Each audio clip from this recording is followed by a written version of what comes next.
नमस्ते। एसआईपी में पैसा लगाना तो हम में से ज़्यादातर लोगों ने शुरू कर दिया है ना? लेकिन क्या हम जानते हैं कि कुछ बहुत ही आम सी गलतियां हैं जो कंपाउंडिंग के पूरे जादू को ही खत्म कर सकती हैं? तो चलिए आज उन 4 बड़ी चूकों को समझते हैं जो दौलत बनाने के इस सफ़र को धीमा कर सकती हैं। तो सवाल यही उठता है कि हर महीने जो पूरी लगन से निवेश किया जा रहा है, क्या वो सच में अपना काम कर रहा है या उसका पूरा फायदा मिल भी पा रहा है? क्योंकि अक्सर कुछ अनजानी गलतियों की वजह से रिटर्न पर बहुत गहरा असर पड़ जाता है। तो चलिए एक एक करके उन 4 आम गलतियों को समझते हैं जिनसे बचकर कोई भी अपने निवेश को सही ट्रैक पर रख सकता है। देखिए, हर एसआईपी के पीछे ना एक उम्मीद होती है, एक सपना होता है, अपनी मेहनत की कमाई का एक हिस्सा भविष्य के लिए जोड़ने का। मतलब सीधा सा हिसाब है, हर महीने सैलरी का एक हिस्सा इन्वेस्ट किया जाता है।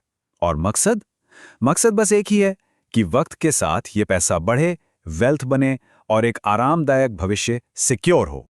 लेकिन ये सफर हमेशा सीधा साधा नहीं होता और बाजार के पहले ही झटके में अक्सर सबसे बड़ी गलती हो जाती है, और वो है घबराहट में लिया गया एक फैसला। बाजार तो एक रोलर कोस्टर जैसा ही है, ऊपर नीचे होता रहता है और जैसे ही ये नीचे जाता है पोर्टफोलियो लाल दिखने लगता है और बस वहीं पर ज्यादातर लोग पैनिक बटन दबा देते हैं। एसआईपी बंद। ये एक नेचुरल रिएक्शन लगता है, लेकिन निवेश के लिए ये एक बहुत ही घातक कदम है। और एक्सपर्ट्स का क्या कहना है? वैल्यू कर्व फाइनेंशियल सर्विसेज के रौनक मोर्जारिया के मुताबिक ये एक निवेशक की सबसे बड़ी गलती होती है। सोचिए, जब पोर्टफोलियो नेगेटिव है मतलब बाजार गिरा हुआ है, वही तो सबसे अच्छा समय है निवेश जारी रखने का, क्योंकि तब कम कीमत पर ज्यादा यूनिट्स खरीदकर अपनी एवरेज कॉस्ट को कम किया जा सकता है। अच्छा, तो पहली गलती थी घबराहट और दूसरी गलती वो है बेसब्री, यानी जल्दी से जल्दी प्रॉफिट कमाने की बेचैनी। देखिए, एसआईपी की जर्नी को ऐसे समझिए। पहले 3 से 5 साल तो सिर्फ बीज बोने जैसा है। आपकी जड़ें मजबूत हो रही होती हैं। असली मैजिक, वो जो कंपाउंडिंग का जादू है ना, वो तो 5 साल के बाद ही ठीक से दिखना शुरू होता है। तो बात बहुत सीधी है। अगर जल्दी पैसा निकाल लिया तो समझे जादू शुरू होने से पहले ही शो खत्म कर दिया।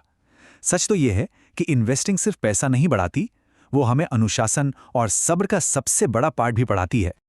और अगर सब्र रखना एक चुनौती है, तो लालच से बचना उससे भी बड़े। और यहीं पर होती है हमारी तीसरी गलती, हमेशा बेस्ट परफॉर्मर के पीछे भागना। ये सिचुएशन बहुत कॉमन है। कोई निवेशक अपना पोर्टफोलियो देखता है, उसका फंड मान लीजिए 12% का रिटर्न दे रहा है, ठीक ठाक है। लेकिन तभी नजर पड़ती है एक नए हॉट फंड पर जो पिछले 1 साल में 20% का रिटर्न दे चुका है। दिमाग में तुरंत घंटी बजती है, अरे मुझे भी अपना पैसा वहीं लगाना चाहिए। लेकिन इस अदला बदली की ना एक छिपी हुई कीमत होती है। हर बार जब फंड स्विच होता है तो कैपिटल गेन्स टैक्स लग सकता है, एग्जिट लोड फीस लग सकती है, पर सबसे बड़ा नुकसान जानते हैं क्या है? कंपाउंडिंग की घड़ी वो हर बार 0 से शुरू हो जाती है।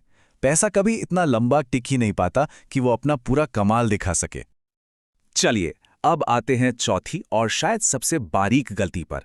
इसे कहते हैं फंड ओवरलैप, मतलब अनजाने में ही एक जैसे कई फंड्स में पैसा लगा देना। इसे समझने के लिए फंड हाउस स्टाइल को समझना होगा।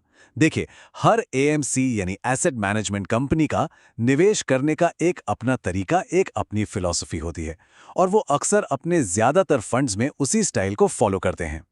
और यहीं पर रौनक मोर्जारिया की सलाह बहुत काम आती है।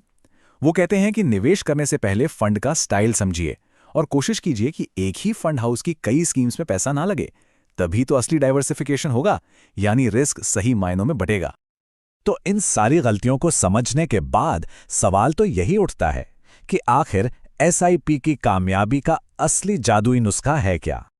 देखिए, कामयाबी का रास्ता सिर्फ 3 सिद्धांतों पर टिका है। पहला, जब बाजार गिरे तो अनुशासन बनाए रखें। दूसरा, अपनी स्ट्रैटेजी को समय समय पर रिव्यू जरूर करें, लेकिन बार बार छोटे मोटे बदलावों से बचें। और तीसरा और सबसे जरूरी, धैर्य रखें, प्रोसेस पर भरोसा करें। और शायद सबसे बड़ा सीक्रेट यही है कि कभी-कभी अपनी एसआईपी के लिए जो सबसे अच्छी चीज की जा सकती है, वो है कुछ भी ना करना। बस उसे अकेला छोड़ दें और चुपचाप बढ़ने दें। तो आज की इस बातचीत को हम इसी एक सवाल पर खत्म करते हैं। जरा अपनी इन्वेस्टमेंट स्ट्रैटेजी के बारे में सोचिए। क्या वो सब्र के लिए बनी है या घबराहट के लिए? इसका जवाब आपके फाइनेंशियल फ्यूचर की कहानी लिख सकता है।